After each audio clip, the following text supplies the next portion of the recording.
Hi everyone, it's Catherine and welcome back to my channel. Also welcome back to day 3 of 12 days of vlogmas. I'm so happy you're here.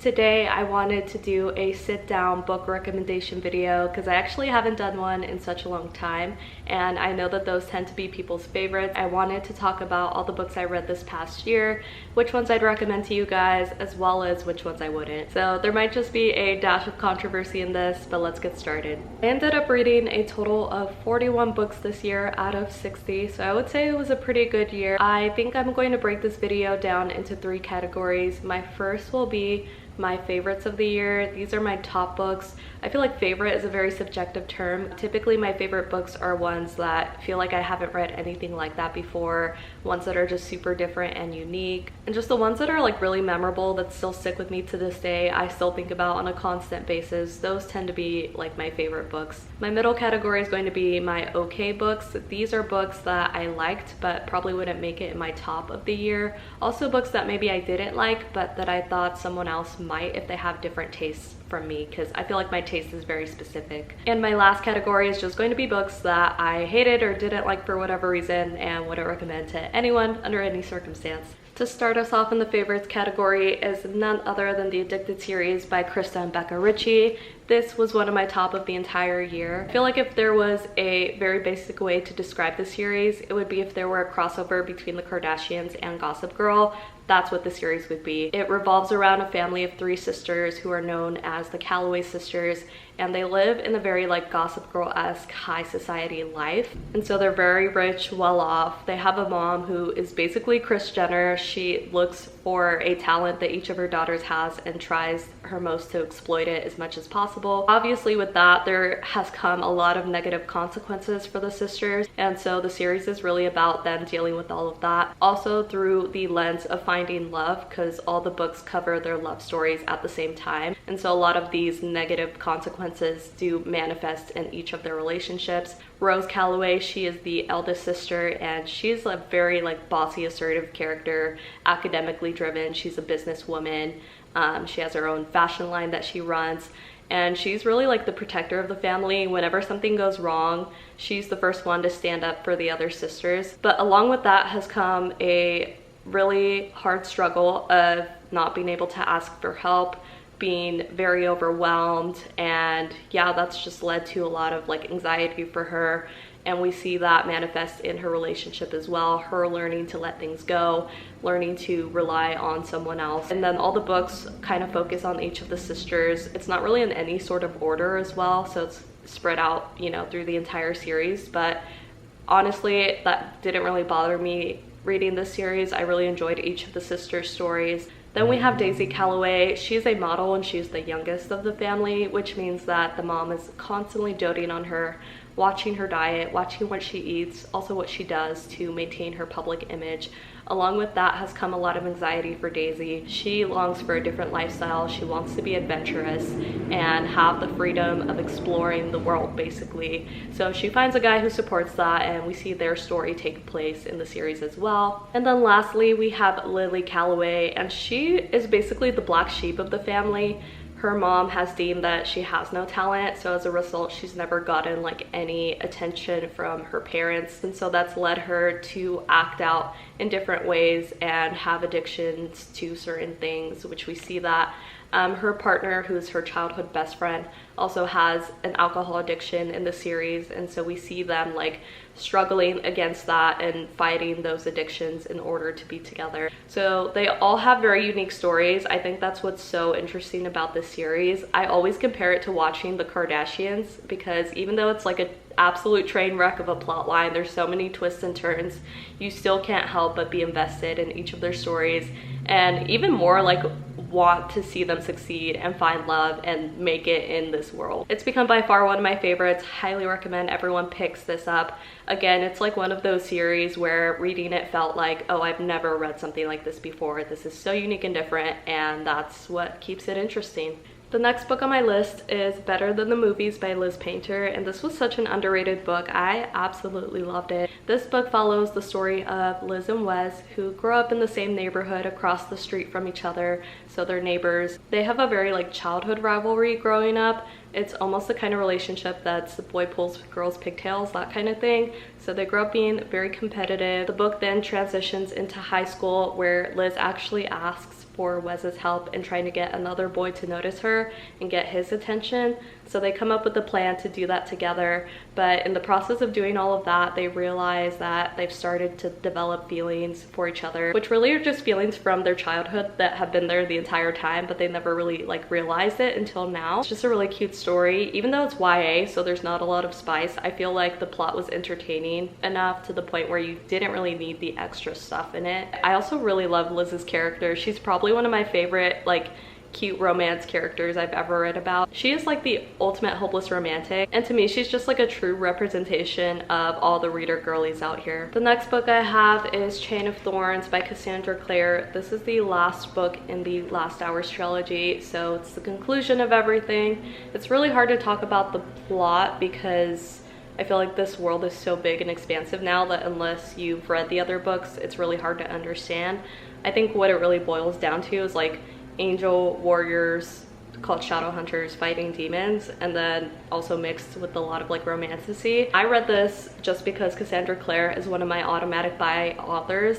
I think growing up she was one of the authors who first got me into reading romanticy and just like in the book world in general, and so I feel like anything that she writes I would just automatically buy. But this is the spin-off series. It's about Will and Tessa's children from the Infernal Devices trilogy. If you haven't read that, please go read it right now. It is my ultimate favorite series of all time. I don't think that will ever change. It's still my favorite series to this day. This is a spin-off series based on that, and it's about their kids. And I feel like this is probably one of the last times that we're gonna hear Will and Tessa's names mentioned, so I feel like I had to read this trilogy. But I mean, again, it falls in that same world of like angel warriors fighting demons for the greater good, basically, is like what it summarizes down to. The next set of books I've already talked about on my channel, so I'm not really going to go too much in depth in them. If you want to hear about them, go watch that video on my channel. It's already up.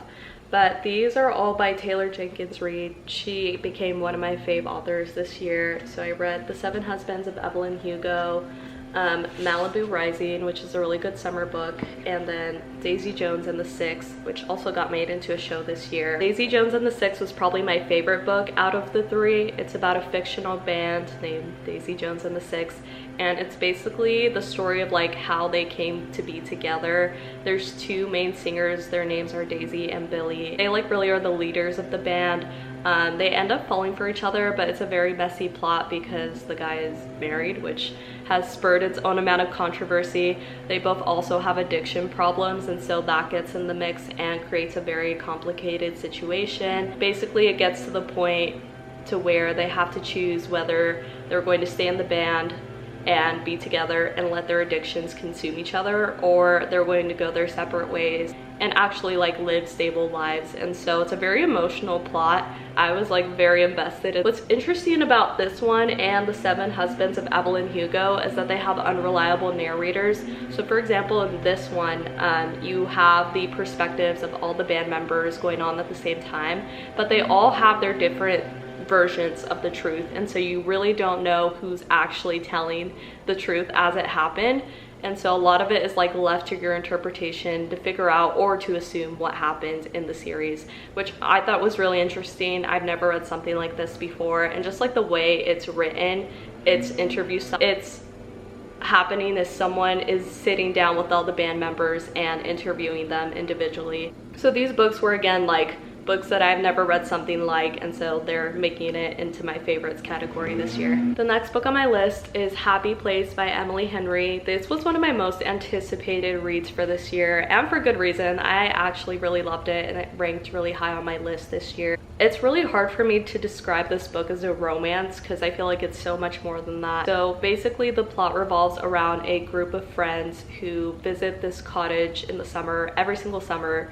Since they were kids, they grow up doing this every single year. Started when they were like young teenagers, it continued through college, and now they're like full-fledged adults. And two of the friends who were in a relationship actually broke up 5 months before going to the cottage for the summer. They actually didn't know that they were going to end up there that summer, but they are. And now they have to pretend to be together because it's their last week at the cottage before it's going to be sold. And after that, things are like never going to be the same for this friend group. And so they're trying to pretend so hard.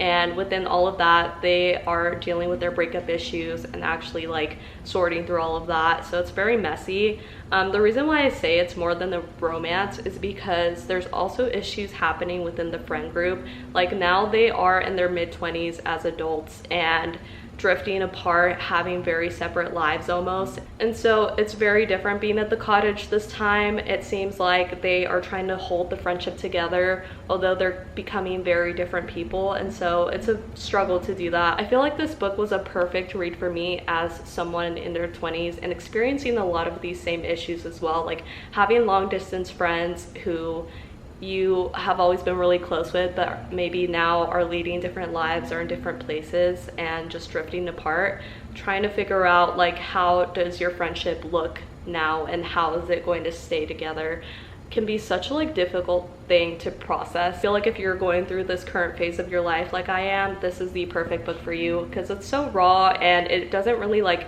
skim over the issues. I feel like over the course of the book, all these issues just keep unraveling, and you realize that this is not like the picture perfect friendship that it was 5 years ago. It's never going to be the same, but that doesn't necessarily mean it's bad or that it's over. You just have to like reckon with people growing up and becoming different people. So I really enjoyed this book. I would highly recommend to anyone who is in their mid-20s going through all of these issues right now with friendships, because I think it's really hard. This book actually made me cry this year, so I think that's why it's ranked as one of my favorites. The next set of books are both by Carly Fortune. I have Every Summer After and Meet Me at the Lake. They're both lake house romances, which I love those. I think they're perfect for reading in the summer. Both of them are second chance, and I just think the writing style in both of these books is like really beautiful. The way that everything's described, the quality of relationships between the characters is really high, and so I really enjoy both of them. I feel like they're a little bit more adult and mature, but I think that's what's part of the beauty of these books, is they're written that way as well. And so they were like really easy for me to keep up with. They're also right person, wrong time. Then you fast forward. They're taught between like then and now as well, so it goes back and forth between the past and present, which I usually don't really get bored with that type of transition. The next book is The Unhoneymooners by Christina Lauren. I actually read this on the plane ride back from Hawaii, and I read it all in the 5-hour plane ride. It was really fast. I really enjoyed it. It's a travel romance. It centers on a pair of twins named Amy and Olive. Amy has always been the lucky twin in life. She literally wins like so many raffles and contests, and she won all these contests to help fund her wedding. She's getting married, and so she gets a free honeymoon out of it. But things take a turn for the worst when the entire wedding party, except for her twin and the groom's brother, get sick with food poisoning, and now the twin Olive and the groom's brother end up taking the honeymoon trip together. They end up getting stuck on a plane together. They already don't like each other, so it's an enemies to lovers situation. They get there, get pulled into a fake dating situation, so now they have to pretend to be together. But in spending time together, they find that they really enjoy each other's company and fall in love. Of course, there's like family drama happening as well, and so that's what keeps the plot moving. But it's a travel romance, enemies to lovers. It's very quick and easy. I feel like the writing and the pace of the book goes very fast, so it's a really easy read for, you know, if you're on a trip this winter. Definitely recommend picking this up or waiting until the summer to make this one of your summer reads for the year. The next one is Love Theoretically by Ali Hazelwood. Ali Hazelwood is also another of those automatic buy authors for me. This one is another STEM romance. Big surprise there, and I'm gonna be honest, I don't remember much of the plot other than I really enjoyed it. I know it's about two scientists, so it's a workplace romance. They work together.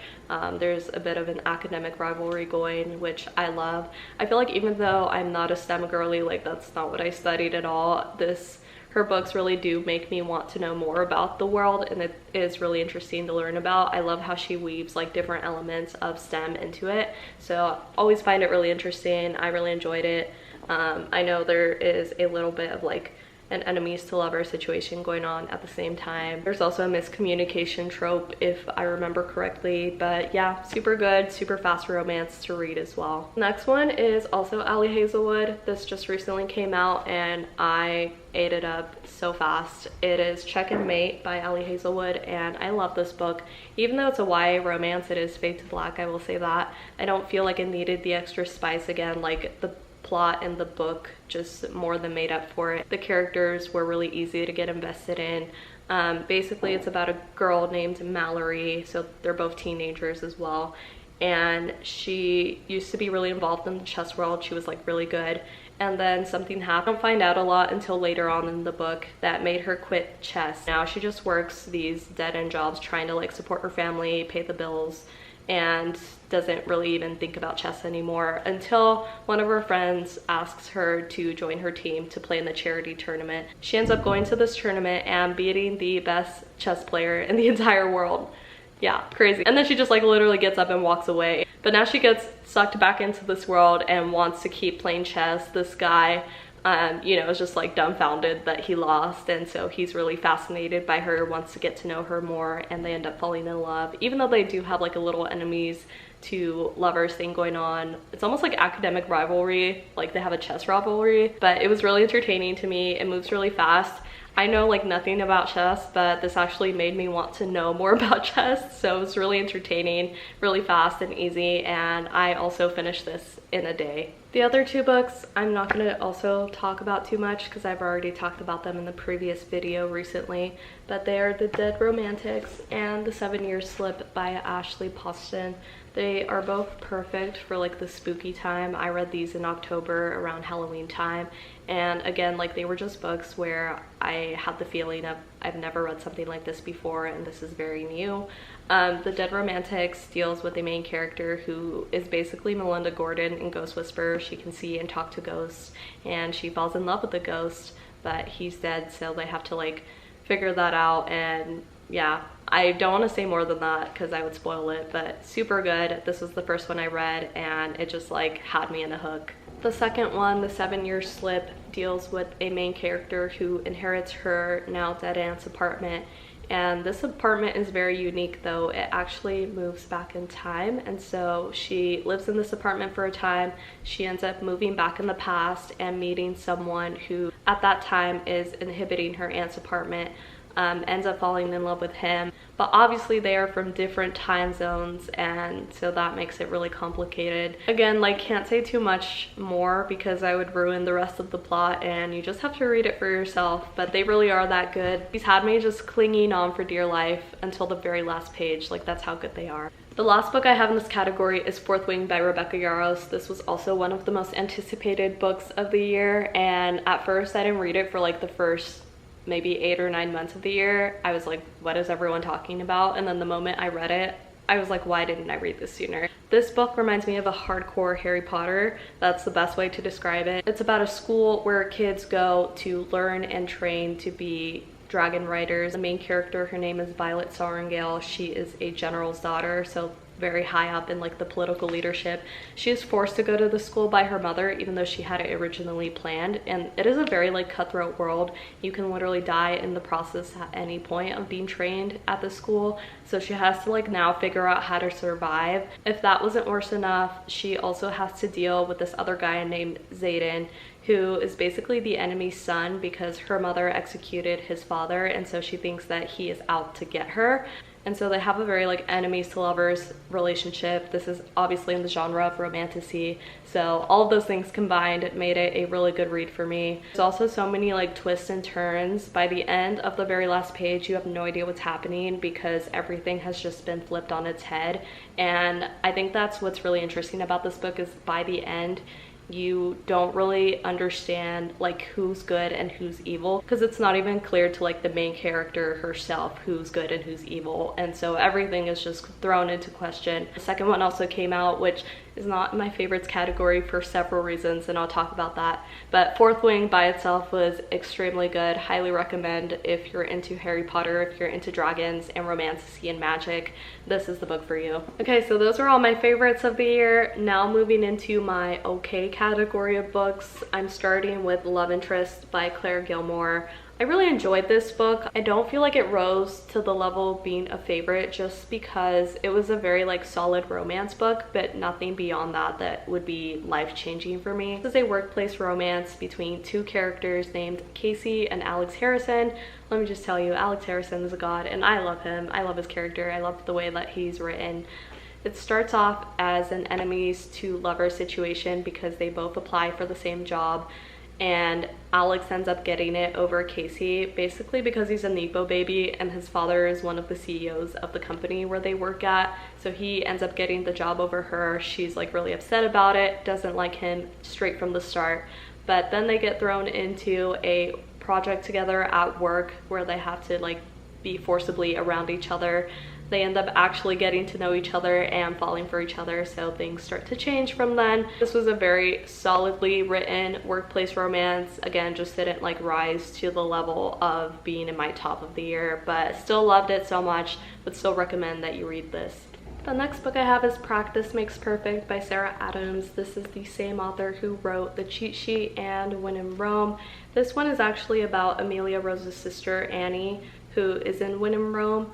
Annie is the main character in this one, and also Amelia's bodyguard, Will, who the back describes as the sexy, tattooed, and absolutely gorgeous bodyguard. Will ends up helping Annie because she is like hopelessly clueless when it comes to dating and going on dates, and so Will ends up tutoring her so that she's better at it.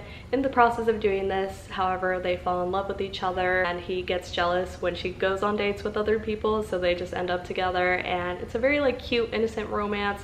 There's a little bit of spice. For the most part, it's like really cute, innocent. It's small town. Annie works in the flower shop, and there's a lot of like cute little details to this. Again, I feel like this wouldn't rise to the level of being in my top of the year, but I still really enjoyed it. Next one might be a controversial opinion, but it is the Summer I Turned Pretty series. I didn't love this. I have to be honest with you guys. I feel like I really wanted to, but just reading it was too high school for me. And I know the series is meant to be YA and literally setting place in high school, but I just feel like the teenage immaturity was not my vibe. I don't feel like the connections were written that well. I was a little disappointed, I will say. I think if you're in high school and like just now reading YA romance or getting into reading, the series would be perfect for you, which is why it's in my middle category. But I will say I like the show infinitely better. I think that's the first time I've actually ever said that. It's very rare that I would like a show or movie more than the books, because usually the books are better. The next couple are also by the same author, Hannah Grace. One is A Wildfire, which is a recent new release. The other one is Icebreaker, which came out a while ago. This one is a sports romance, was really good, really steamy, I will say. There's a lot of spice.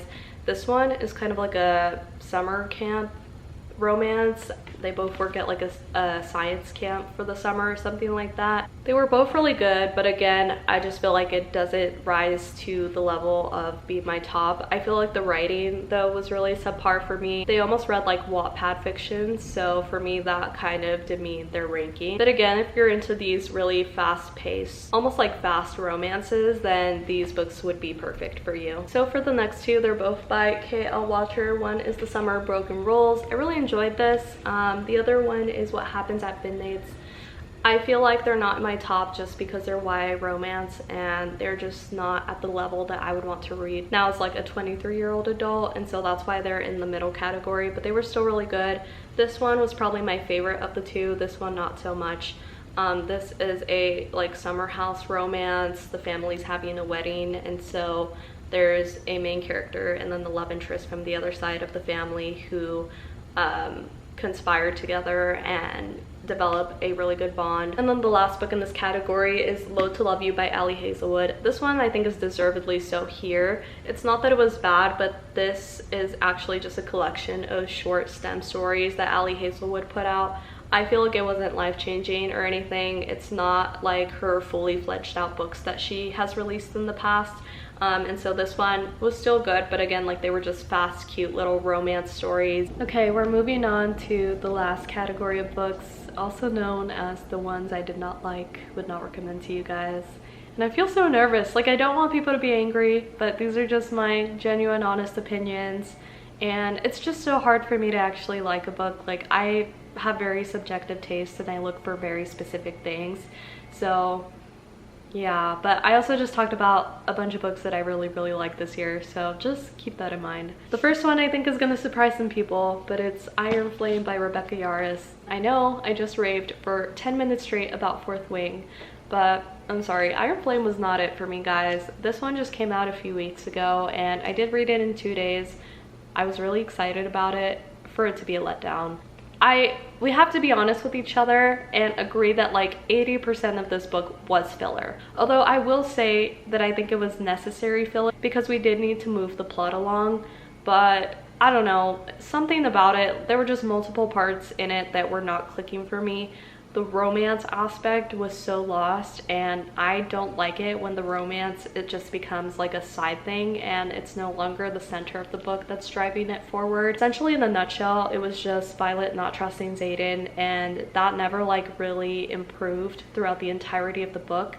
So I got bored very easily. It was really hard to see it progressing in any way. I know this is a 5-book series, so I'm still hopeful that the other books will maybe be a bit better and pick it up, but I honestly feel like maybe Rebecca doesn't even know where the plot is going, and that's part of the problem. Like, she really needs to figure out what is going to happen, how the series is going to end, and come to a conclusion before continuing the rest of the series. That's just my honest opinions. I wish I really liked this more because I don't know, I was hopeful. Like, it was an anticipated read, especially after starting Fourth Wing and understanding all the hype around it.